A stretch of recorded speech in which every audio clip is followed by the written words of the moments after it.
اخر واحده تخزن طماطم. هاخد الطماطم اغسلها واقول لكم على طريقتي. غسلت الطماطم.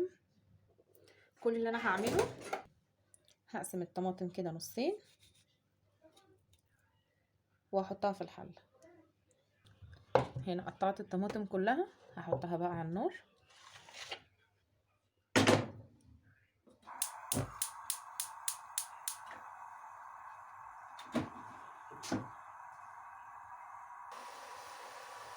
هغطي بقى عليها واسيبها من غير ولا نقطه ميه. دي كده اول طريقه. في طريقه تانية هقول لكم عليها برضو. حله او صينيه على النار، شويه زيت على قد كميه الطماطم والبصل. كده الزيت بدأ يسخن، هنزل بالبصل.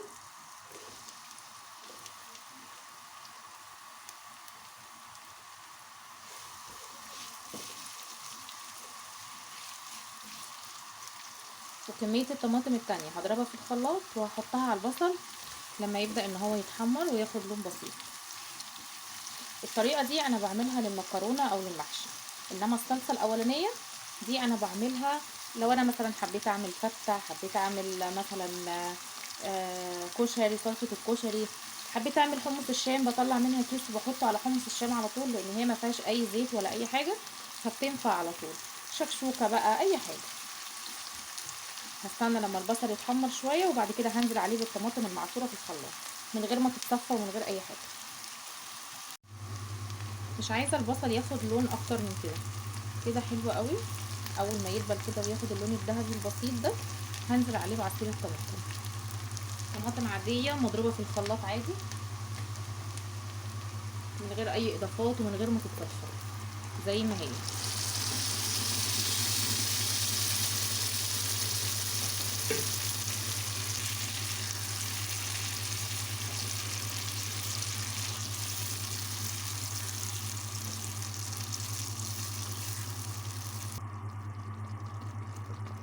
هنزل بالكميه الثانيه.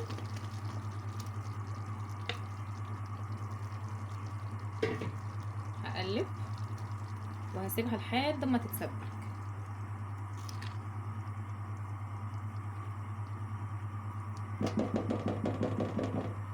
هغطيها وهسيبها لحد ما تتسبك. تعالوا بقى نشوف دي. بص انا عايزه اوريكم كميه السوائل والميه اللي نزلتها من غير ولا نقطه ميه خالص. شوفوا ازاي بتتسبك ونزلت كل الميه بتاعتها. هقلبها بس تقليبه صغيره. هجيب كده اللي تحت فوق عشان تستوي كلها بنفس التسويه.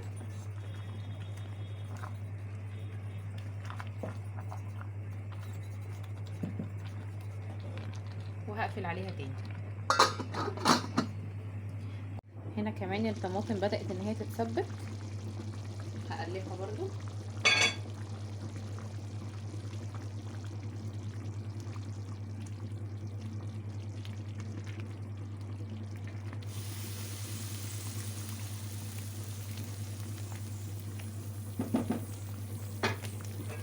وهقفل عليها لحد ما تكمل سوا. شوفوا بقى بعد ال10 دقايق، بصوا ازاي الطماطم ان هي بدأت تستوي. شوفوا كمية المية اللي نزلتها. هقلبها برضو كده وهسيبها بقى على نار هادية لحد ما تستوي. هسيبها بقى لحد ما تستوي. شوفوا اول واحدة خلاص كده استوت. اعرف منين ان هي خلاص اتسبكت؟ لما تطلع الفقاقيع دي والمية خلاص تبدأ تنشف فيها. خلاص كده اعرف ان هي اتسبكت واقفل عليها. هستنى بقى لما تبرد خالص وهحطها في اكياس في الفريزر. وكمان لو ما عندكيش الكيس اللي هو فيه لوك من فوق ده، هعرفك ازاي بكيس التلاجة العادي تفضي الهواء كله اللي فيها وتخليها مفروضة في الفريزر وما تاخدش مكان خالص. شوفوا بقى كده خلاص القطة خلاص استوت واتهرت اهي. حاجة من الاتنين بقى، يا اما هسيبها تبرد واضربها في الخلاط يا اما بالهاند بلندر على طول. انا هضربها بالهاند بلندر، وبعد كده هسيبها تبرد واحطها في اكياس الفريزر. بسم الله.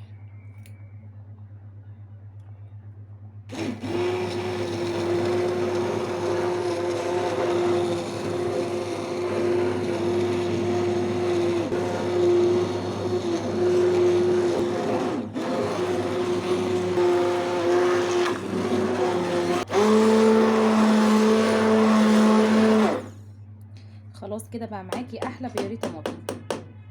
هسيبها بقى تبرد خالص وبعد كده هشيلها في اكياس في الفريزر. عايزه بس اوريكم قوام الطماطم. بصوا طماطم مركزه تحفه. دي بقى الاكياس اللي بقول لكم عليها، لو موجوده اهلا وسهلا. طب مش موجوده عندنا الاكياس اللي هي فيها لوك من فوق ده، مش مشكله. هستخدم اكياس التلاجة العاديه خالص، بس هجيب كيس يكون كبير شويه. هجيب بقى اي حاجه كده احدد بيها اللي انا عايزاه، وهبدا ان انا احط الطماطم. كل واحد بقى وعلى حسب استخدامه. يعني انا مثلا استخدامي بيكون مثلا 5 كبشات من دول. هشيل الكيس من الاسطمبة اهو، وهمسك الكيس من تحت خالص اهو، هفضي منه كل الهواء اهو، وهلف اهو. هلف الكيس لحد اخره، وهبدأ ان انا اربط من هنا من اخر الكيس